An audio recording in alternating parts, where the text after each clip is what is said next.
Alors, d'abord, évidemment, vous êtes dans un bâtiment que sûrement plusieurs d'entre vous connaissent parce que ce bâtiment a une histoire et que Emmanuel Lévinas y a enseigné, il a fait des commentaires de la Torah pendant des années et maintenant il a été rénové, il y a une école primaire et un jardin d'enfants et la bibliothèque de l'Alliance. Mais voilà, c'est un bâtiment qui a une histoire en lui-même. Et d'autre part, c'est vrai que cette soirée, on est très content de pouvoir la faire parce que l'Alliance a toujours eu des liens très privilégiés et très étroits avec la culture séfarade et avec les communautés judéo-espagnoles, non seulement par rapport aux écoles qui ont été ouvertes dans les Balkans et enfin, au Maroc, dans les pays dans lesquels les communautés judéo-espagnoles ont séjourné, mais aussi par rapport aux travaux que l'Alliance a financés, des travaux de recherche en temps, hein. Par exemple, celui de Samuel Schwartz sur les marins portugais ou de Joseph Nefama, qui était un grand historien de Salonique, qui a été lui un auteur judéo-espagnol. Tous ces gens-là étaient des gens de l'Alliance, donc c'est pour dire. La bibliothèque elle-même a numérisé de nombreux romans du fonds Israël Révar et de la très belle collection que nous avons aussi de la collection Namias. Donc, je veux dire, au niveau des documents, et voilà, il y a un lien étroit entre les communautés dont il va être question ce soir et l'Alliance. Plusieurs universités d'été judéo-espagnol, François pourra en attester, ont été organisées ici avec beaucoup de thèmes, à la fois de réflexion sur les communautés disparues, mais aussi de cuisine judéo-espagnole pour faire revivre cette culture. Donc voilà, à juste titre.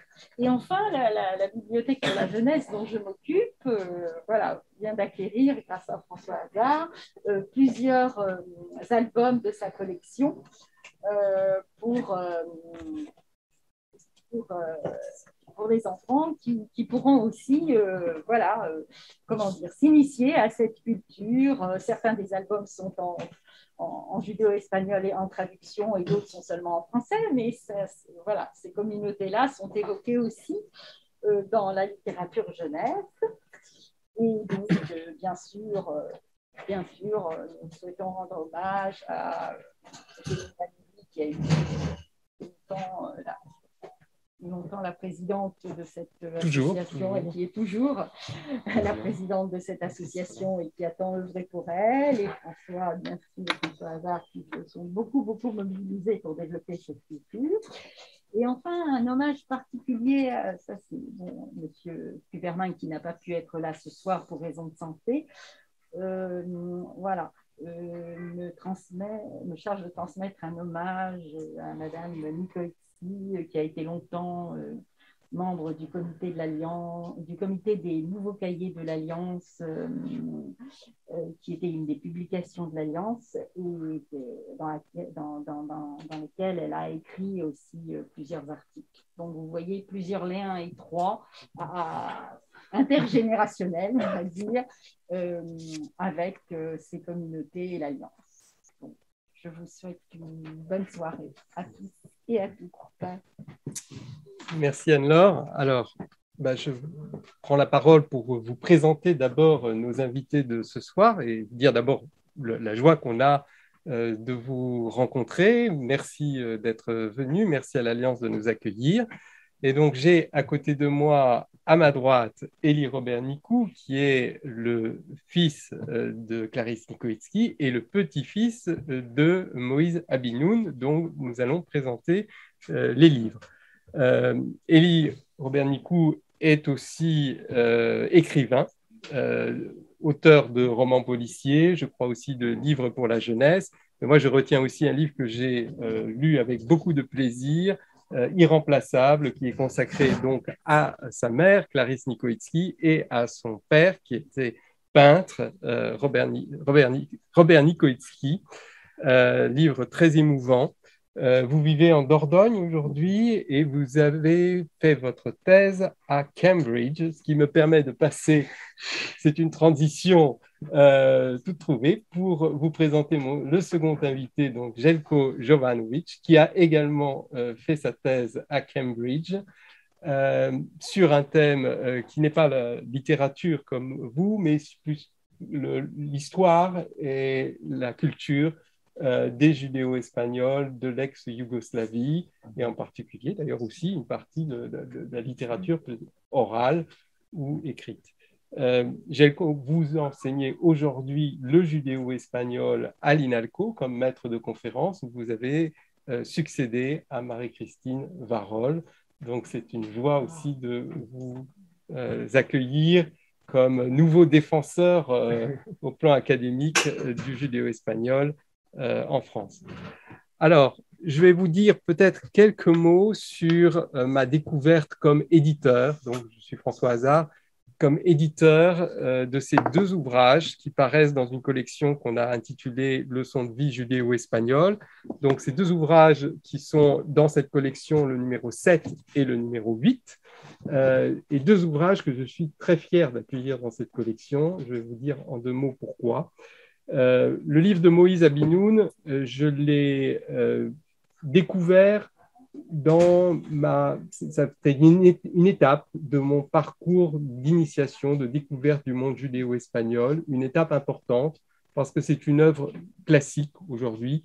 Je parlais il n'y a pas très longtemps avec Pilar Romeo Ferré, qui est éditrice à Barcelone et grande spécialiste des mémoires judéo-espagnoles. Elle a écrit deux guides sur ce sujet, deux guides bibliographiques, et elle en prépare un troisième.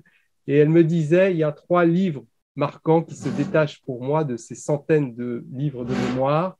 Il y a le livre de Vittorio Aladef, Le chêne de Rhodes, le livre d'Isaac Papo, que nous avons intitulé Une odyssée judéo-espagnole, et puis le troisième livre, c'était Les Lumières de Sarajevo. Donc nous avons aujourd'hui ces 3 livres-là dans notre collection Leçons de vie judéo-espagnole. Pourquoi il est important, pourquoi il se détache, pourquoi il est devenu un classique?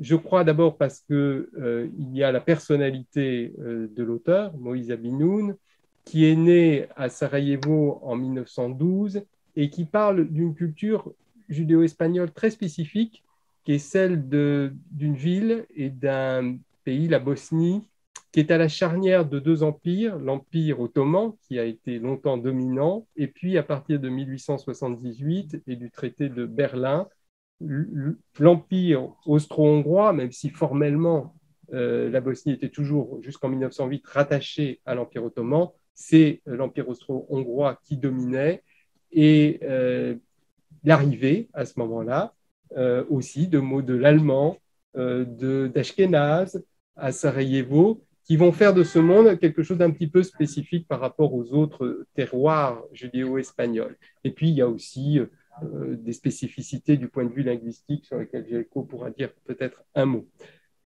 C'est un livre complet, c'est un livre monde, si je puis dire, d'un monde disparu. C'est terrible à dire, mais il a été pratiquement éradiqué par la Shoah. D'ailleurs, il est dédié aux victimes du génocide. Une grande partie, évidemment, de la famille de Moïse Abinoun a disparu. C'est un livre très touchant, c'est un livre solaire. Le titre le dit bien, Les Lumières de Sarajevo. C'est un livre qui baigne dans une atmosphère heureuse, malgré les difficultés du temps, malgré, on commence par l'histoire de sa mère, qui a été orpheline finalement assez jeune et recueillie par un oncle. Malgré cela, c'est une famille qui vit encore en grande partie dans la tradition, même si celle-ci est en train d'évoluer. Et il y a tous ces souvenirs en fait, de ce monde encore traditionnel, les contes, les proverbes, les romances, les coutumes culinaires auxquelles nous sommes tellement attachés, les rabbins, son père est rabbin, Samuel Abinoun, et puis cet appétit de voyage. qui saisit les judéo-espagnols, qui l'ont toujours eu un peu, mais qui vraiment, fin 19e, début 20e, devient quelque chose de très, très commun. Et sa mère n'avait pratiquement pas voyagé, elle regrettait de ne pas avoir vu le Danube, ni Vienne. Et bien lui, il va compenser ça. Il est très doué pour les études, mais il va finalement devenir tailleur parce que c'est une profession qui permet de voyager. Et il va arriver en 1936 à Barcelone. Alors, c'était peut-être pas le meilleur endroit, ou surtout la meilleure date pour s'y installer, mais il va y rencontrer une cousine qui va devenir sa femme. Et là, il y a quelque chose d'amusant, évidemment, parce qu'on lui destine cette cousine comme femme, et en fait, il tombe amoureux de cette cousine. Et donc, comment expliquer à sa cousine qu'il ne le fait pas par contrainte familiale, mais par amour?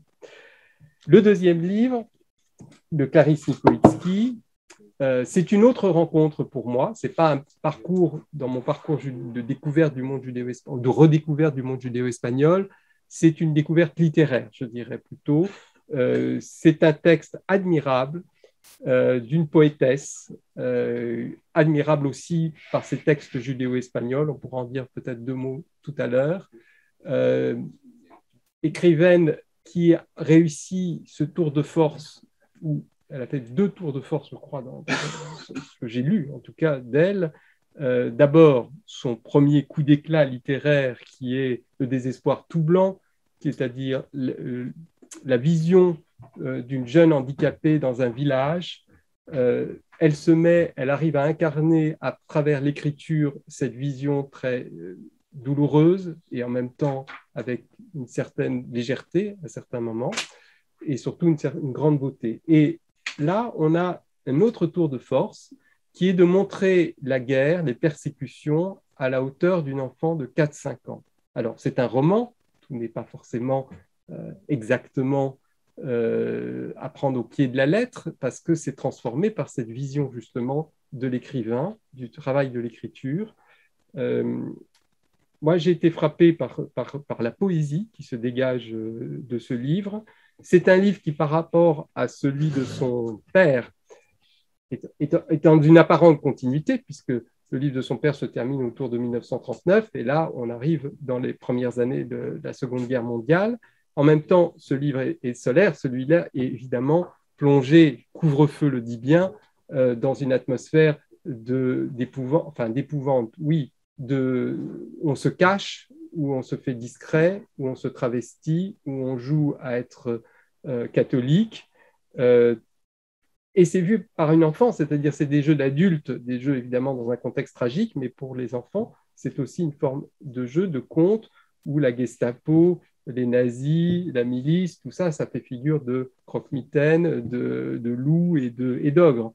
Donc voilà, une vision très, très particulière de la guerre. Je pense que c'est un livre assez unique. Je pensais aux souvenirs d'Aaron Appelfeld, par exemple, qui sont des souvenirs d'enfance d'un adulte.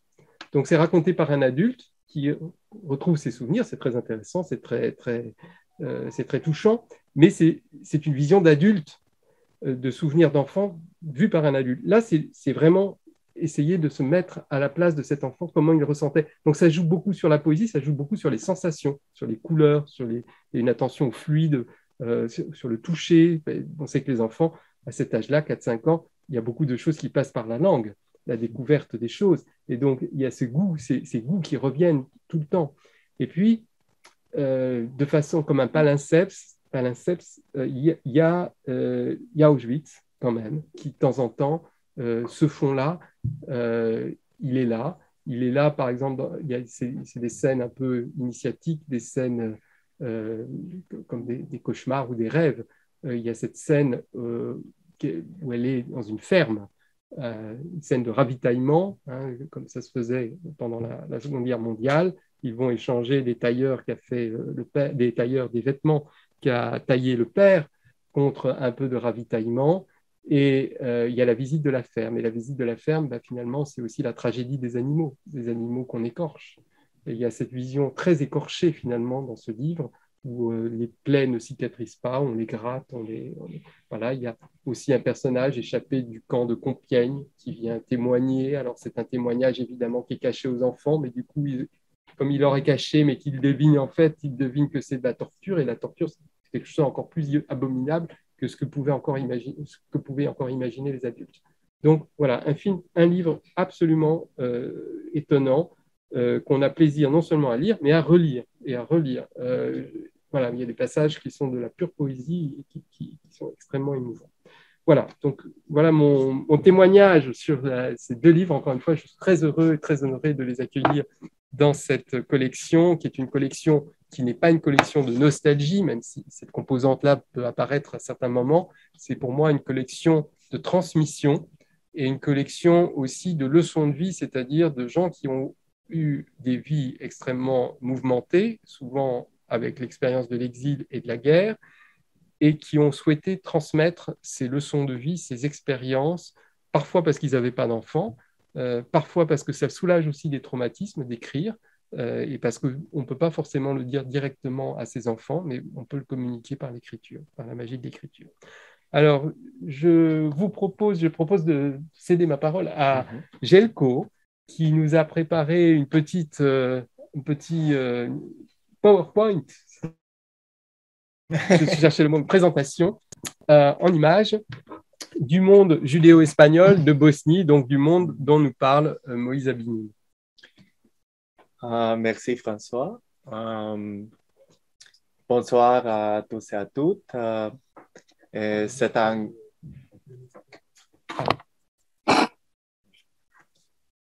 grand plaisir pour moi d'être dans la bibliothèque de l'Alliance Israël universelle, qui est une institution qui est très importante pour la promotion de la culture juive et de la culture séfarade. Et félicitations à François pour la publication de ces deux livres. Et bon courage avec les projets futurs qui sait que François a beaucoup d'énergie et des idées pour faire choses très intéressantes. Et mon devoir ce soir est de présenter brièvement l'histoire de la communauté séfarade bosniaque comme un type de complément à la présentation de François et d'Élie. Et tout d'abord, je m'excuse pour mon français que laisse beaucoup à désirer, mais je viens de déménager en France et c'est pourquoi j'ai fait une présentation PowerPoint pour m'aider un petit avec la présentation. D'accord. L'histoire des Séfarades de l'ancien Empire ottoman et de Bosnie aussi, qui ont fait partie pendant les siècles de cet empire, remonte à la tragique décision des rois catholiques Ferdinand et Isabelle d'exiler les Juifs de leur terre en 1492. Et en un peu plus de 4 mois, les Juifs espagnols ont été contraints de quitter l'Espagne ou de se convertir au catholicisme, ce qui n'est pas expliqué dans le décret d'expulsion. Et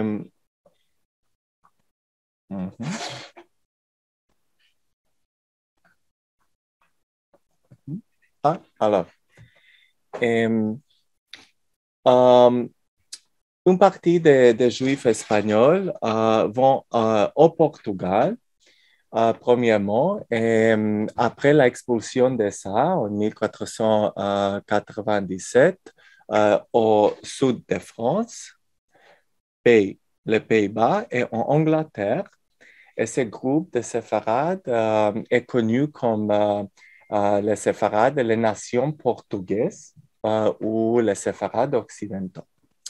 Les autres parties sont dirigées au nord d'Afrique, Maroc surtout, mais la plupart des séfarades, des juifs espagnols, sont dirigés en Italie et de là vers l'Empire ottoman, avec ces couleurs, je marque tous les territoires que l'Empire ottoman occupait.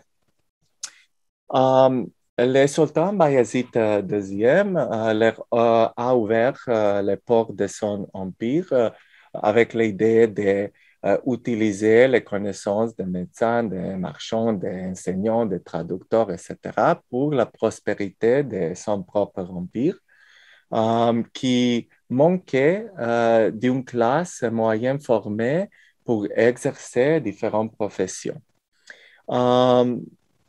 C'est ainsi que les communautés séfarades sont rapidement formées, surtout à Constantinople, c'est ici, et Salonique, comme les communautés séfarades plus importantes, et plus tard, avec les avancées de l'Empire vers l'Occident dans d'autres parties des Balkans.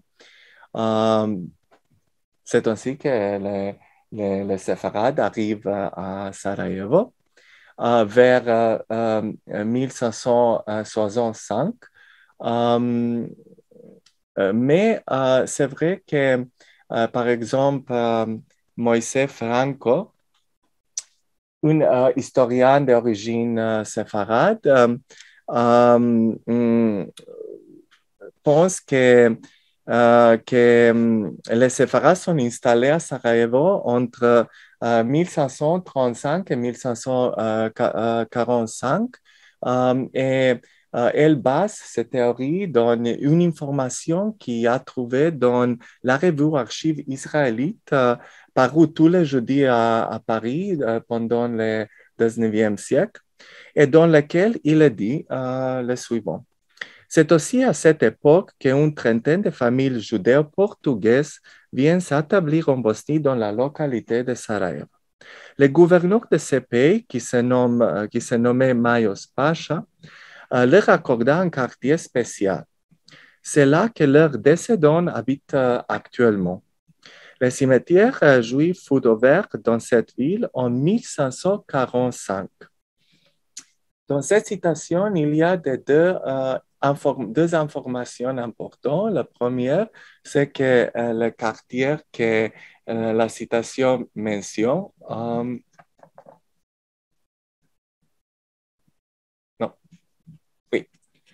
a reçu le nom de Il Cortijo, qui signifie cour patio, ou Chifutana, quartier juif, que c'est une déformation de mot turc qui signifie juif.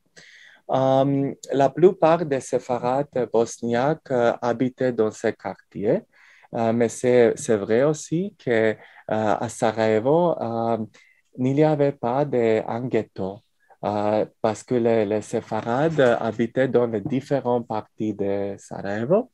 Mais c'est vrai aussi que les séfarades préféraient habiter ensemble. Il y a disons, qui réfléchit de quelque manière cette idée de l'importance de vivre ensemble. Et le disons est al-Casalito medio blajito, que le juif qui vit dans le pays est à moitié chrétien, c'est-à-dire que ceux qui vivent loin de leur communauté sont aliénés à la fois à leur ville et à leur religion. La deuxième information importante dans la citation de Moïse Franco, c'est que Moïse Franco dit que la communauté séfarade bosniaque est d'origine portugaise, parce que des familles judéo-portugaises. C'est une question compliquée parce que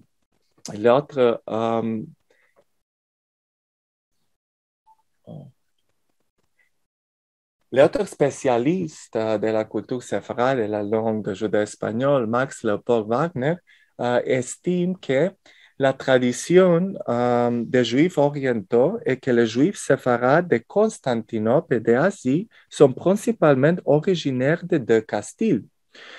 Tandis que ceux de Macédonie, de Grèce, de Bosnie, de Serbie et d'une partie de la Bulgarie seraient originaires principalement des provinces du nord de l'Espagne, de l'Aragon et la Catalogne. L'autre date qui confirme la possibilité de l'origine des séfarades bosniaques ou des séfarades de l'ex-Yougoslavie est la coutume des séfarades d'appeler leur synagogue selon le lieu d'origine. El Cal de Aragon, par exemple, en Macédonie, indique de quelque manière que la communauté macédonienne peut-être est d'origine aragonaise. Les séfarades bosniaques sont rapidement adaptés à leur nouvel environnement en tant que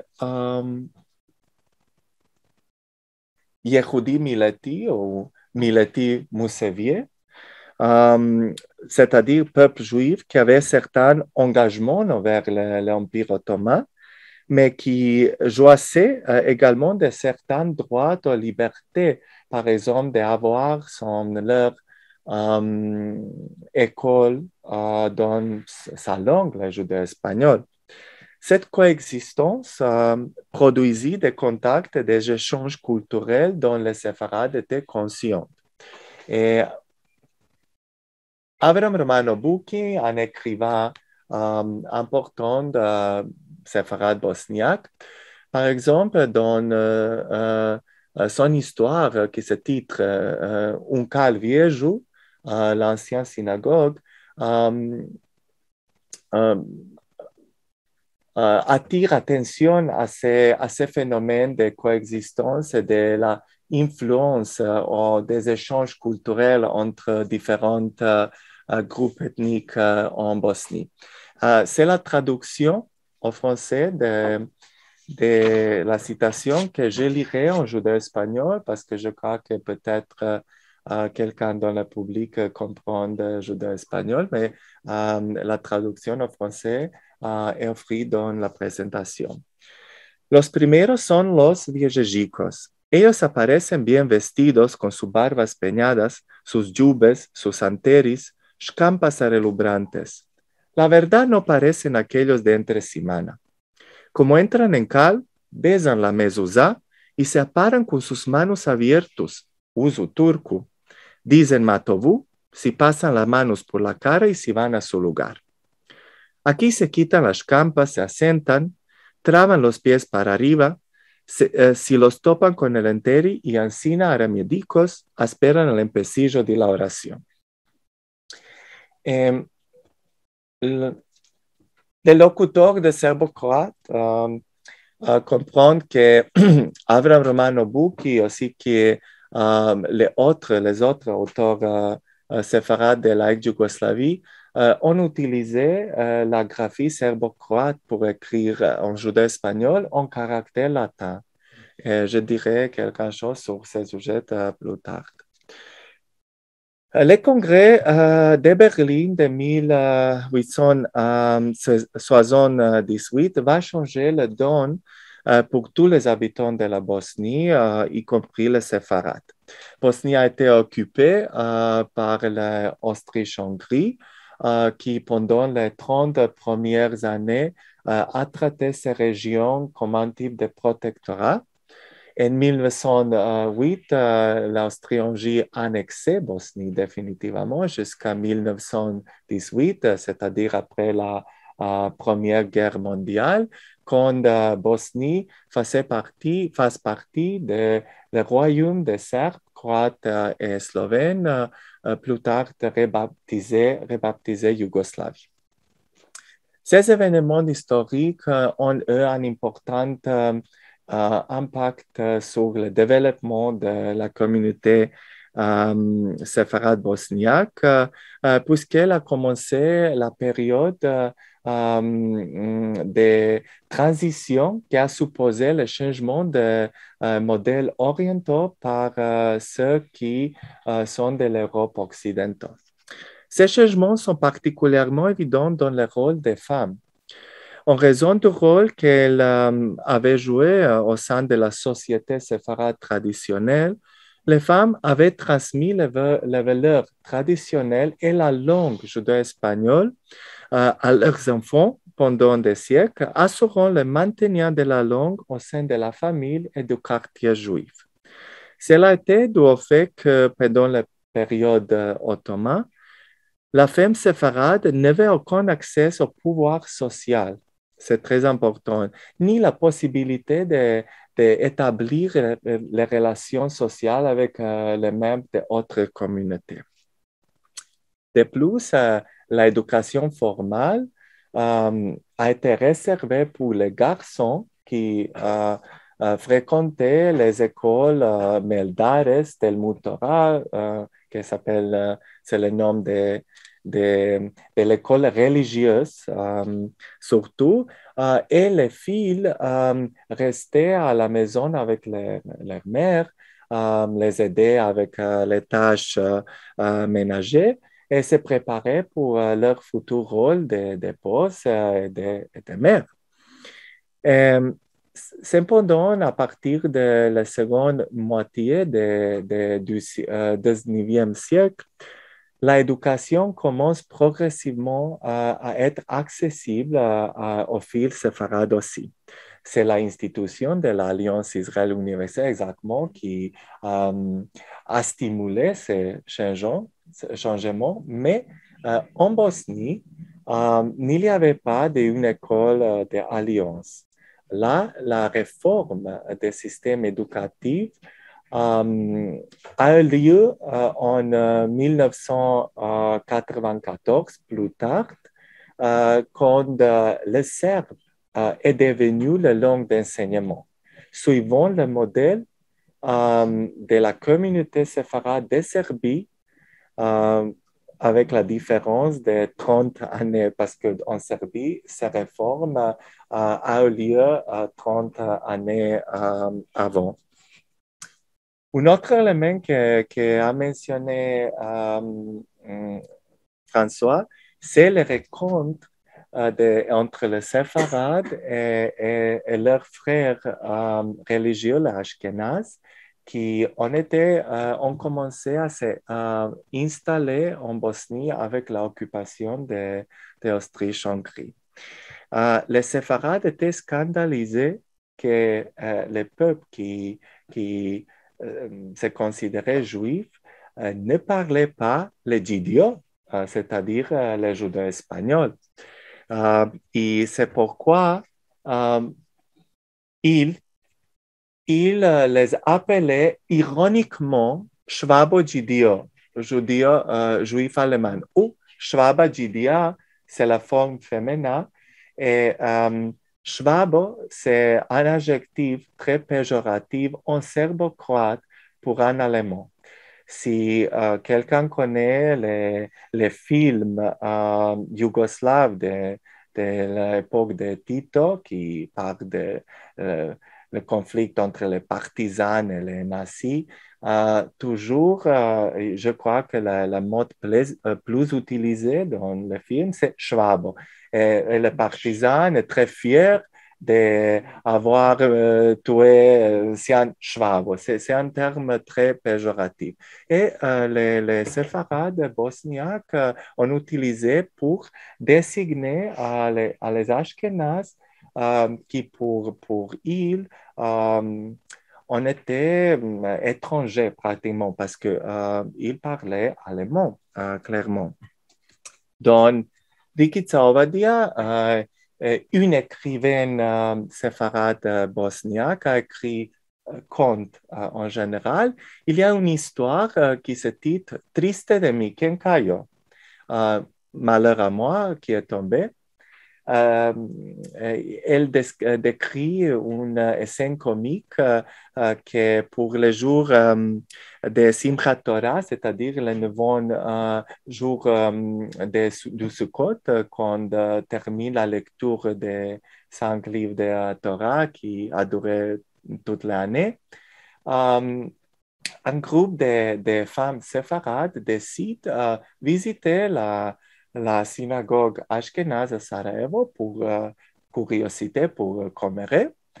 Et à un moment donné, un bruit se fait entendre comme si quelqu'un était tombé. Et une femme séfarade, très inquiétée, demande si un juif était tombé. Et sa amie, elle dit, non, pas du tout, c'est un Schwaba Judéa. C'est un Schwaba. Avec la réponse, indique que cette personne ne fait pas partie de notre communauté. La période entre deux guerres, c'est une période très fructueuse pour la communauté séfarade bosniaque. Dans cette période, nombreux journaux ont été publiés, comme Židovska svijest, Jevrejski život, Jevrejski glas.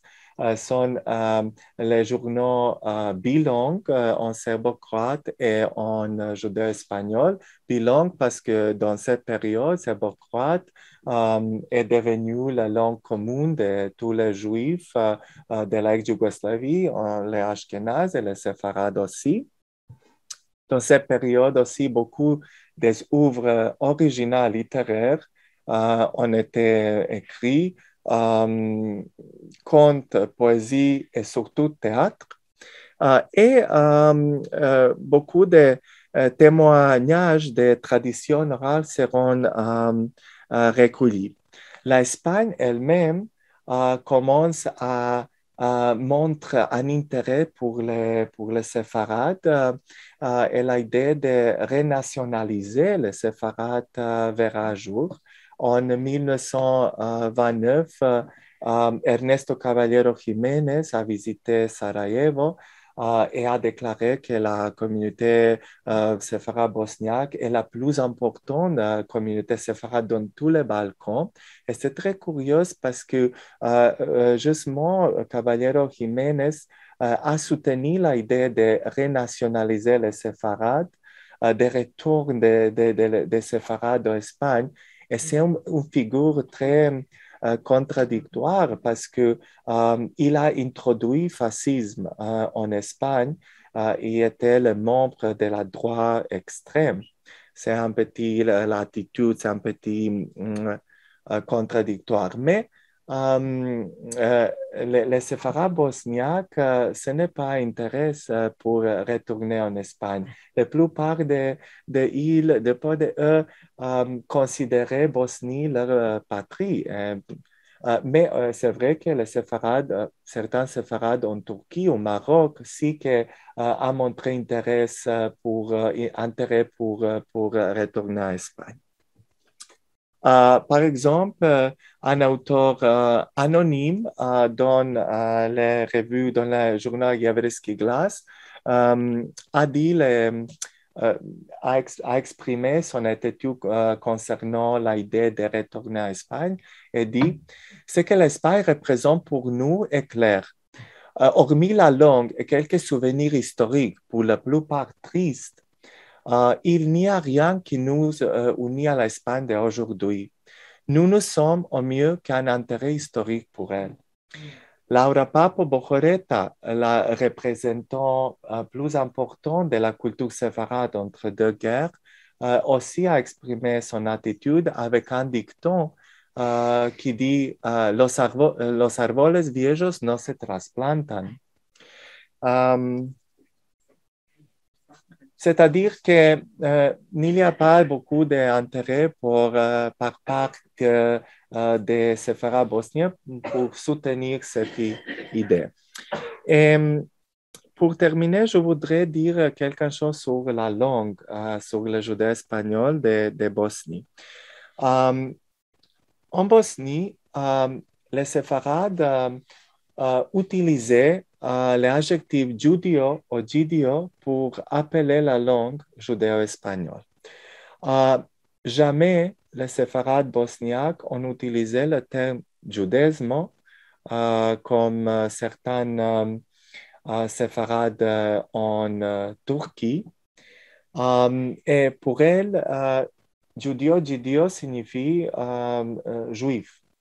Et pour elles, l'adjectif juif a été appliqué à la langue parce que la plupart des séfarades considéraient que parler espagnol signifie automatiquement appartenir à la communauté ou à la religion juive. L'anecdote, c'est très connu, l'anecdote qui raconte comment un séfarade, lorsqu'il a vu un moine catholique parler espagnol, s'est exclamé, ou à moi juif, parce que c'est pensé que s'il parle judéo-espagnol, il doit être juif. Judéo-espagnol, c'est un terme créé pour le monde académique, pour les universitaires. Et au début du XXe siècle, beaucoup d'intellectuels bosniaques se sont formés à Vienne. Ils ont transporté le terme judéo-espagnol en Bosnie, terme qui a été créé pour les universités germanophones surtout. Et finalement, on utilisait aussi le terme ladino pour la langue utilisée pour la traduction de textes religieux et livres religieux, mais en Bosnie, le ladino aussi s'est utilisé pour quelque texte en hébreu, en caractère hébreu, imprimé ou écrit en caractère hébreu. C'est-à-dire que l'alphabet hébreu était assimilé à ladino. Par exemple, Laura Papo-Bohoreta, l'écrivaine importante de Bosnie, dans un drame dit à travers de la bouche d'un personnage qui las viejas no somos escoladas, ma cuadrar diamos cuadra, y los años valen más que meldarín. Solo que los mancebos creen solo lo que está escrito en libros y en las gacetas. ¿Y quién te dice a ti que no sé meldar? Yo sé meldar ladino, que es Rashid. Vous savez bien que pendant les siècles, les textes séfarades ont été publiés avec les caractères hébreux, normalement Rashi, Meruba, c'est-à-dire carré, non? Carré en français, et Solitreo, qui est cursive. Mais au début du XXe siècle, les séfarades commencent à écrire avec les caractères latins. Dans ces moments, il y a d'autres problèmes. Quel caractère utilise pour écrire, quel alphabet utilise pour écrire en caractère latin? Il y a beaucoup de solutions. Par exemple, en Bulgarie, on a adopté l'alphabet cyrillique. En Grèce, l'alphabet grec. En Bosnie, il y a différentes possibilités parce que les deux alphabets, le latin et le cyrillique, ont été utilisés également. Et la troisième possibilité a été utiliser l'orthographe d'espagnol moderne. Chaque option a eu ses défenseurs et ses détracteurs. Par exemple,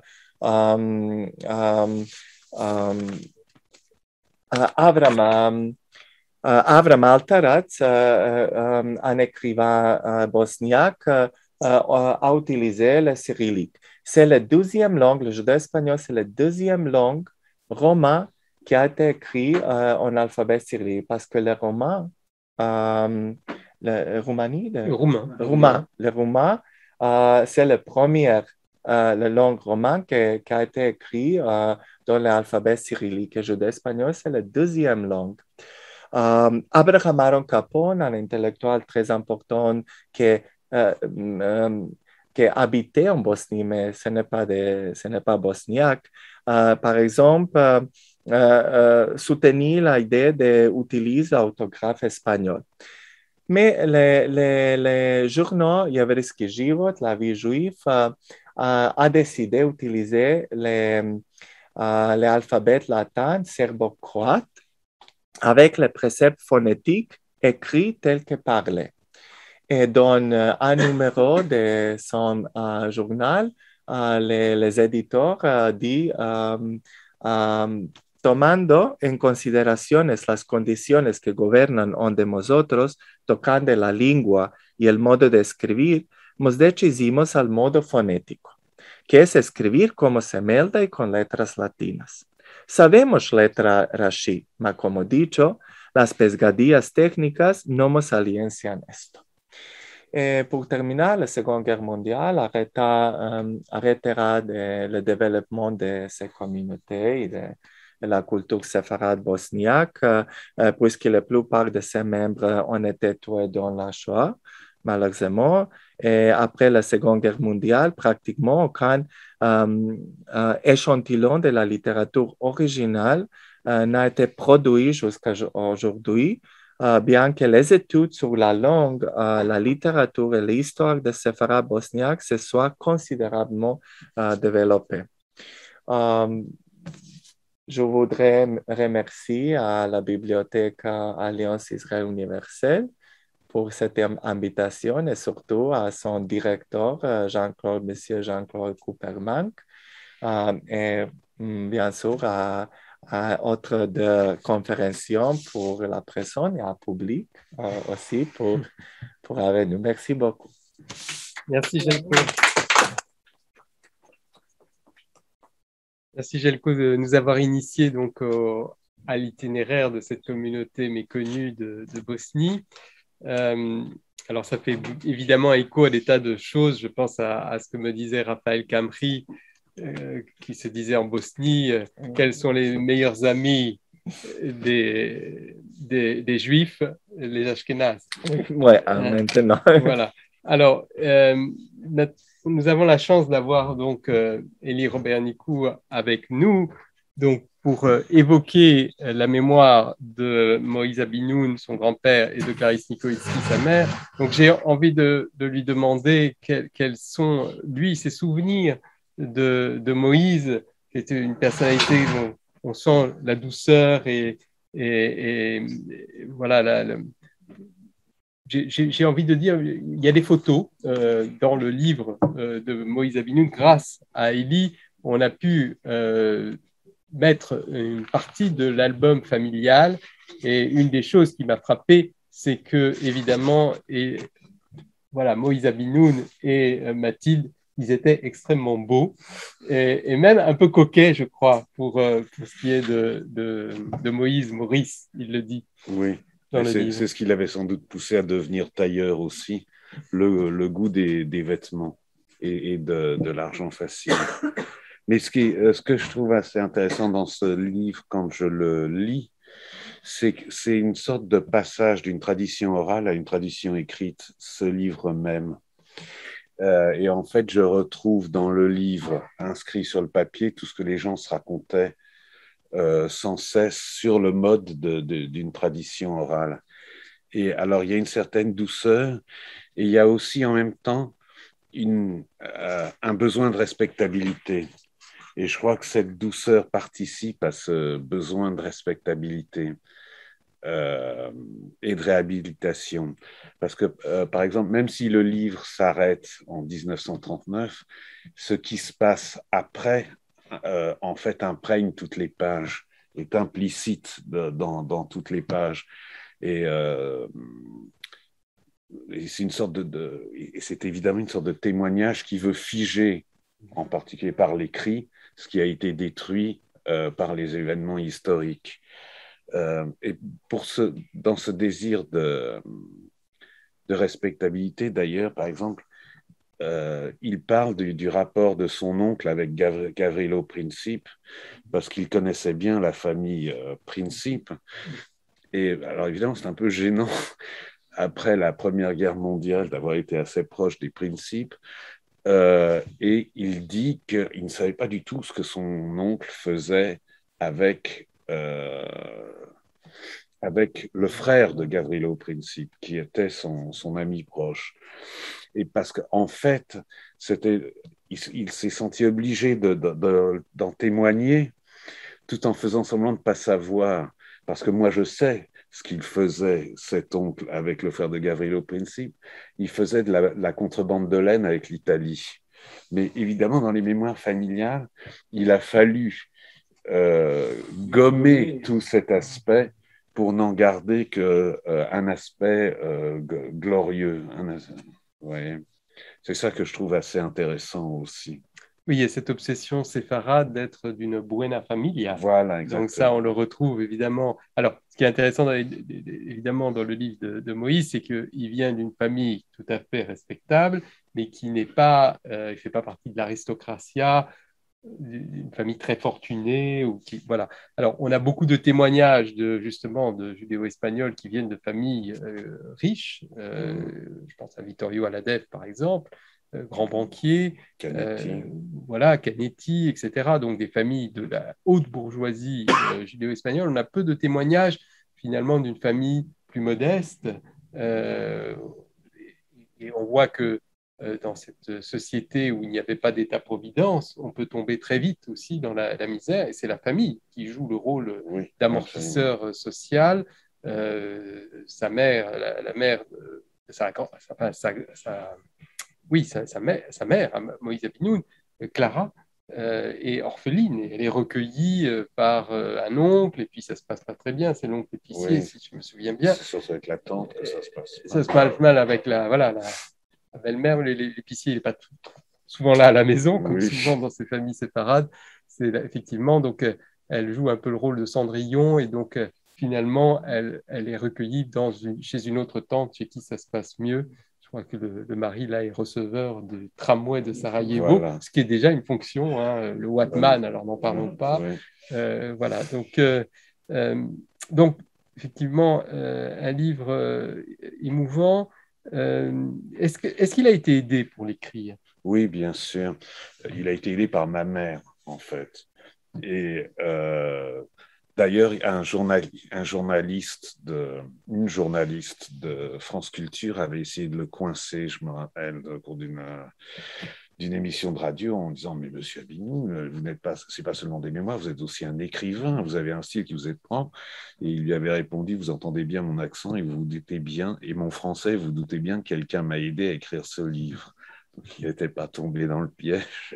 Oui, mais c'est pas le style de Clarisse. Hein, non, pas du tout. Elle a adopté un style qui correspondait à son désir, qui correspondait un peu à ce style oral d'ailleurs, où les gens participent, se répondent, les histoires tournent en rond, parfois on se les répète avec des variantes, etc. Mais je me demande même si sa description, je me suis parfois demandé si sa description de cette Bosnie aussi harmonieuse ne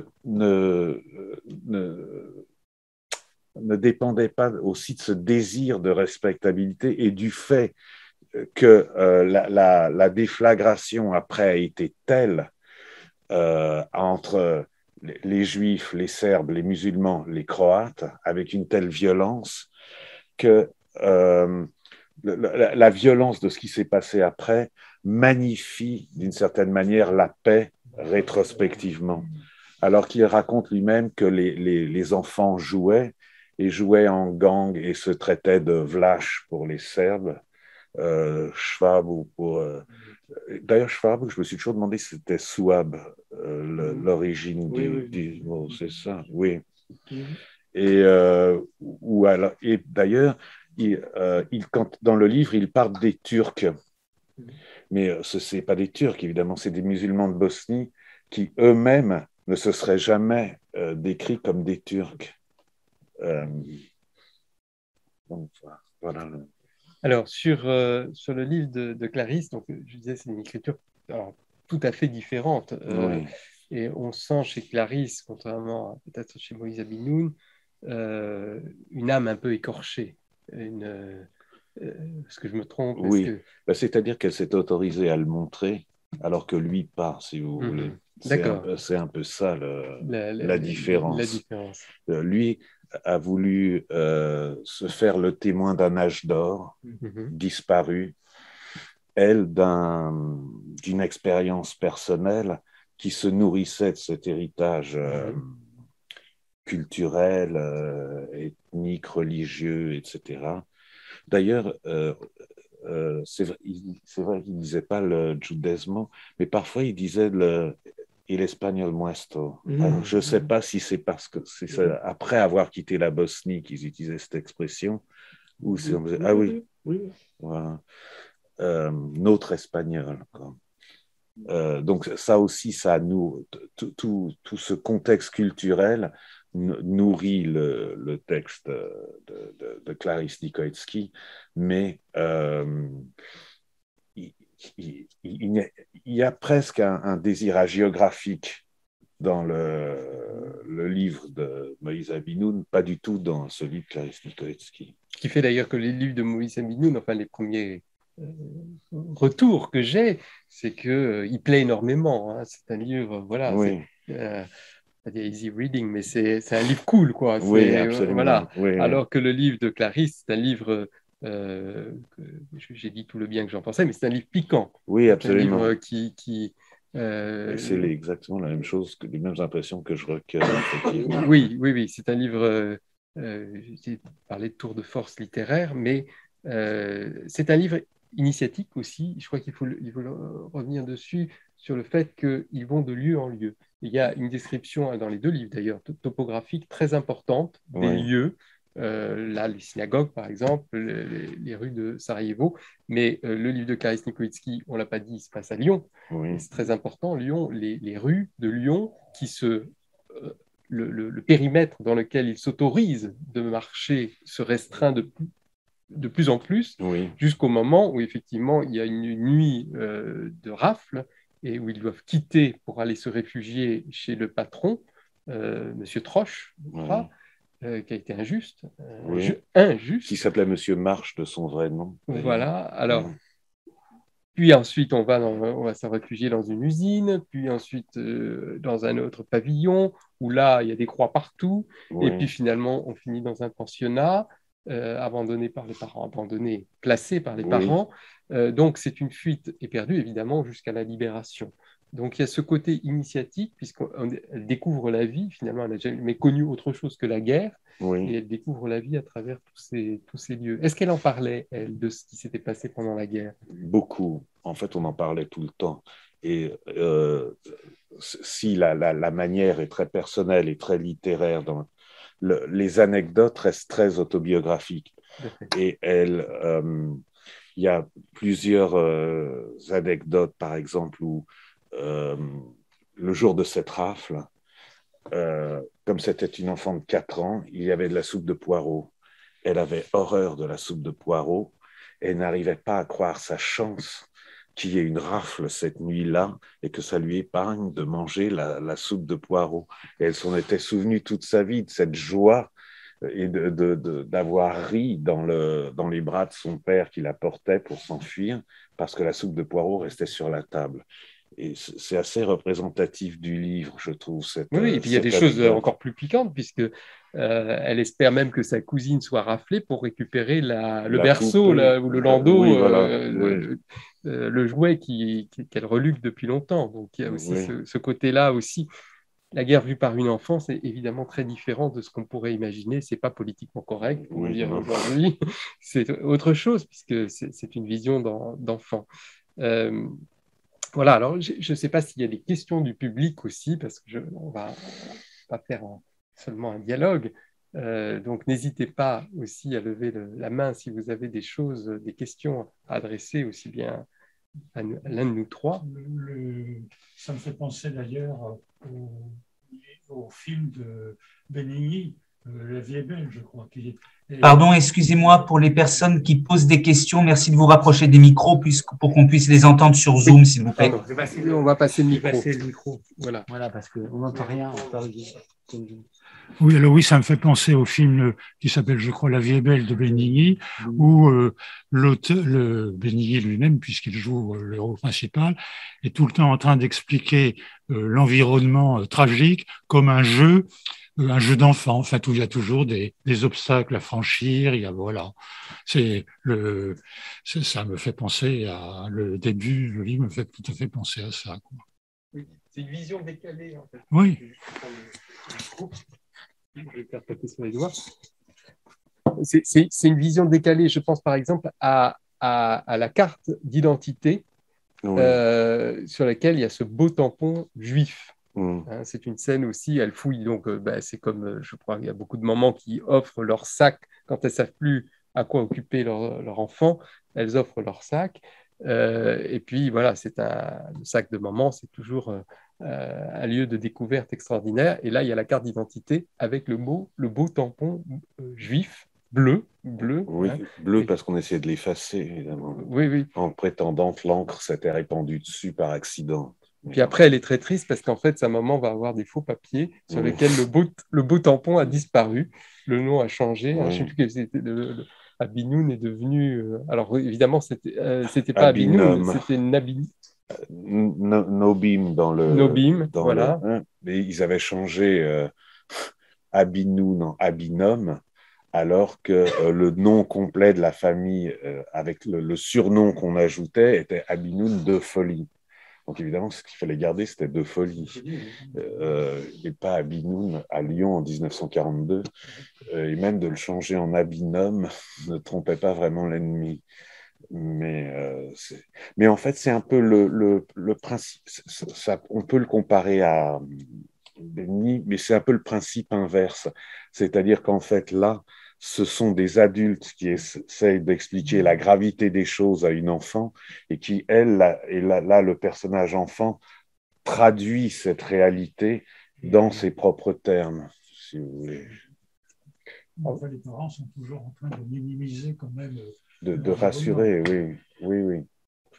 Alors moi, je voulais donner une petite idée aussi de la langue de Clarisse Mikoitsky pour donner...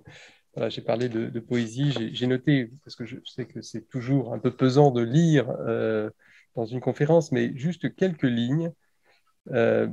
Mathilde chantait dans la langue des parents, la mer qu'on traverse et les arbres qui pleurent.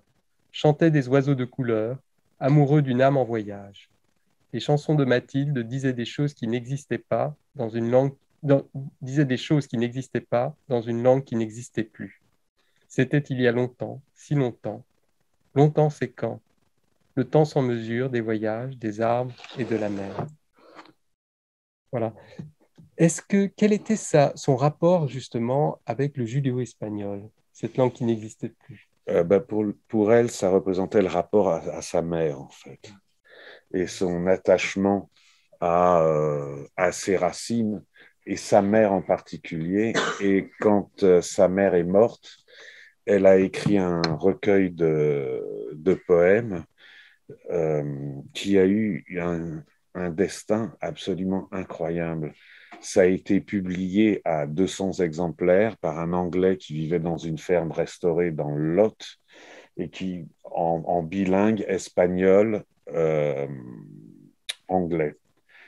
Et ces 200 exemplaires vivent leur vie, qu'on imagine assez courte, jusqu'à ce qu'un jour, un éditeur mexicain m'invite à déjeuner à Paris. Et alors, on parle de beaucoup de choses, notamment de boxe, puisqu'il était passionné de boxe. Et puis, au bout d'un moment, il me dit, je me rends compte que c'est une phrase tellement absurde qu'elle me fait encore rire. Vous ne vous rendez pas compte de la place qu'occupe votre mère dans la poésie sud-américaine. Et effectivement, je m'en étais jamais rendu compte. Et il m'apprend que Juan Gelman, le grand poète argentin, avait découvert les poèmes de ma mère par l'intermédiaire de Julio Cortázar, de la femme de Julio Cortázar, et qu'elle avait été considérée comme un des plus grands, comme un des 100 plus grands poètes de langue espagnole dans des anthologies, etc., qui avaient des thèses qui avaient été faites aux États-Unis. Et moi, je n'en avais pas la moindre idée. Et donc, cet éditeur espagnol a republié ces poèmes qu'elle avait écrits pour maintenir, en fait, en espagnol, pour maintenir le lien avec sa mère qui venait de mourir. Et elle-même n'avait pas vraiment eu connaissance de cette audience transatlantique, si je puis dire. Ah non, elle était morte depuis longtemps quand tout ça est arrivé, oui. Oui, parce qu'elle est décédée prématurément, comme ça. Elle avait 58 ans, oui, comme sa mère d'ailleurs, il y a 25 ans. Je ne sais pas s'il y a d'autres questions au public. Merci. Bon, moi, j'ai j'ai lu Couvre-feu il y a longtemps, quand j'apprenais en fait toujours le français, quand je faisais des études en Angleterre. Et je venais en France et j'avais rencontré Ellie, en Écosse d'ailleurs. Et puis par Ellie, j'ai connu Clarisse. Alors j'ai acheté Couvre-feu quand c'est sorti. Et j'ai été impressionné par le fait que, connaissant Clarisse, ce livre a été primé à l'époque du prix des lectrices d'elle. Et donc, si le livre d'Abinoun est très accessible et plaisant, il n'empêche que le livre de Clarisse a rencontré un lectorat important, notamment féminin, et donc les gens ont aimé ce livre.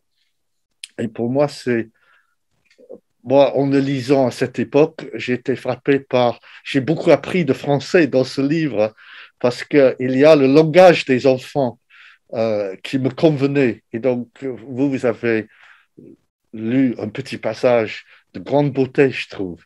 Mais il y a aussi le parler de cette petite fille que Clarisse reconstitue. Un leitmotiv dans le texte qui m'a beaucoup plu, c'est la phrase « et tout le bastringue ». Et ça revient tout le temps et ça crée une sorte d'humour de répétition. Et il y a... C'est la Gestapo, la milice, les nazis. Et tout le bastringue. Voilà. Et j'ai trouvé ça absolument charmant, passionnant et complètement authentique. Et comme elle arrivait à se placer dans la peau de quelqu'un d'handicapé, elle arrivait aussi à se replacer dans sa propre peau quand elle était petite fille. Et je me rappelle aussi que j'ai beaucoup appris sur la géographie de Lyon et notamment la fascination des traboules. Et je me dis que les traboules fonctionnent comme une sorte d'allégorie dans le livre d'un monde difficile à comprendre où on est perdu et dans lequel il y a aussi peut-être un monstre au bout. Et cela, pour moi, enrichit le livre, la présence géographique, mais aussi, je crois qu'il y a des éléments poétiques, allégoriques inscrits dans le livre aussi. Ce qui fait que c'est un livre de grande sincérité. Pour moi, c'est le meilleur livre de Clarisse Nikolitzki parce qu'il y a cette vitalité, cette sincérité, mais aussi une sorte de diversité, inventivité linguistique qui m'a toujours épaté, en fait. Merci.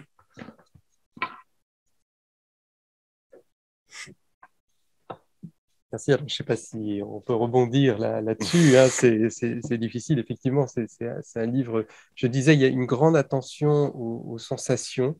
C'est un livre, je crois qu'un point commun, c'est peut-être la sensualité. Dans les deux livres, il y a un goût, il y a un regard très... c'est une qualité, alors là, pour le coup, je pense judéo-espagnole, une grande qualité de curiosité sur le monde, de maîtrise des langues, de connaissance des cultures différentes, de curiosité, hein, de curiosité intellectuelle et sensuelle et tactile, etc. Donc ça, on le retrouve chez les deux auteurs. Alors, on a vu qu'il y avait un livre peut-être qui était écrit à quatre mains, mais c'est quelque chose qui est frappant. Il y a plein de choses. Je pensais au moment de la rafle, par exemple, il y a aussi cette poupée chiffon qui se trouve avoir été piétinée. Quand ils reviennent dans l'appartement, elle a oublié sa poupée chiffon et elle voit qu'elle a été piétinée par un Allemand, un Bosch, Bosch comme pour reprendre l'expression que je ne citerai plus.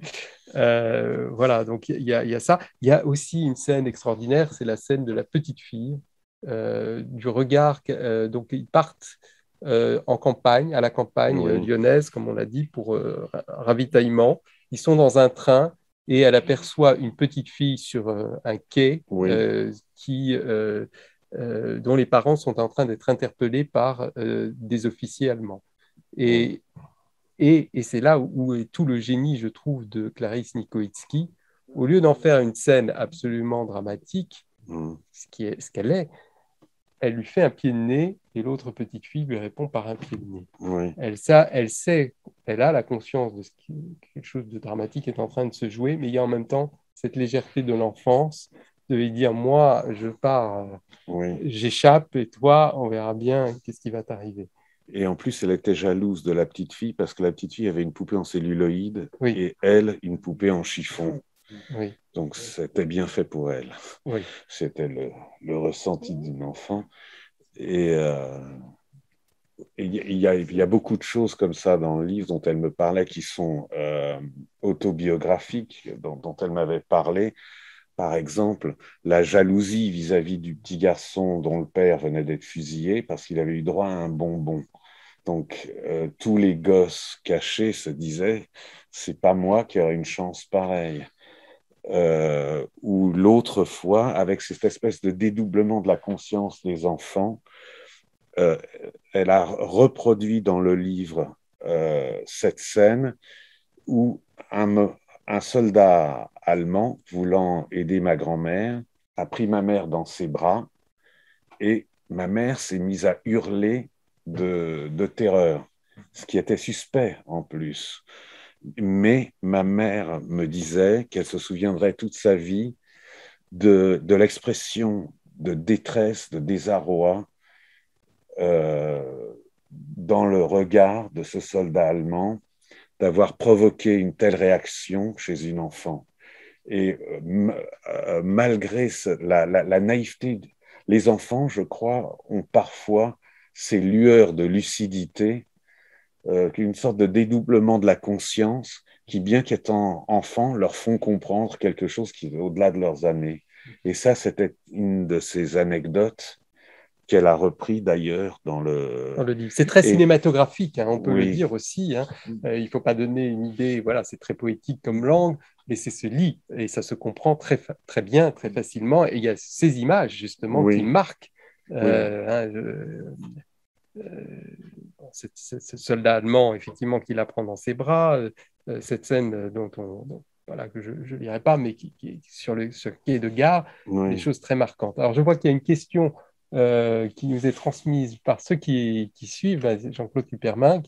Alors, une citation de votre livre, Élie, Irremplaçable. Clarisse avait tout un livret de famille dans la tête qui remontait à plusieurs siècles, comme en témoignaient les langues qu'on parlait à la maison.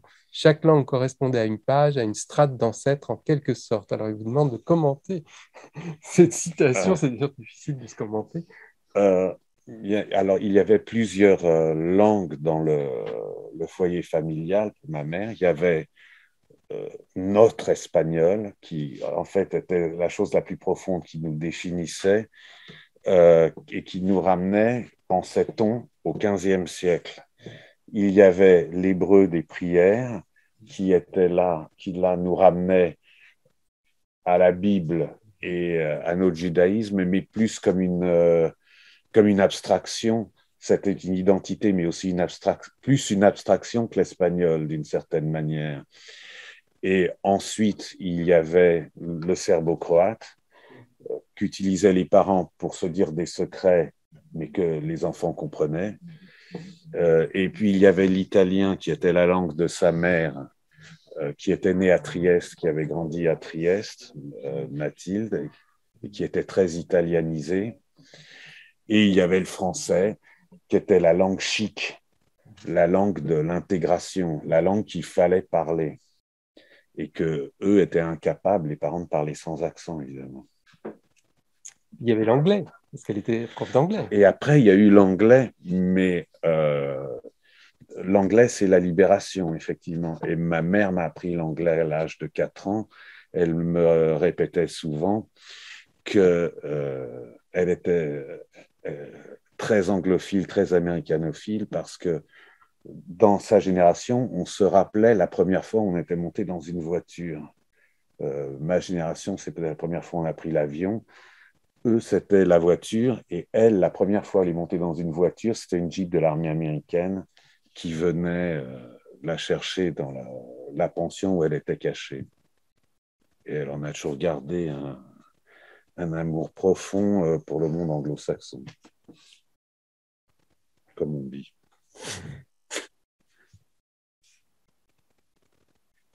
Voilà, alors on peut peut-être prendre encore une question, ou bien s'il y a une remarque, Jelko, si tu as quelque chose à ajouter. Je crois que c'est bon. Voilà, si quelqu'un dans le public souhaite intervenir. Voilà, sinon, je crois qu'on peut clore cette rencontre en vous remerciant vraiment d'y avoir participé. Je sais que il y a le public en présentiel, mais j'ai vu tout à l'heure beaucoup de noms, donc beaucoup de gens qui nous ont suivis à distance, que nous remercions aussi de leur attention. Merci Élie d'être venue jusqu'ici depuis la Dordogne pour parler de ces deux livres. Merci Jelko pour ta présentation, et puis merci à l'Alliance israélite, Jean-Pierre, Anne-Laure, tous ceux qui ont collaboré pour permettre cette réunion, cette rencontre. Merci.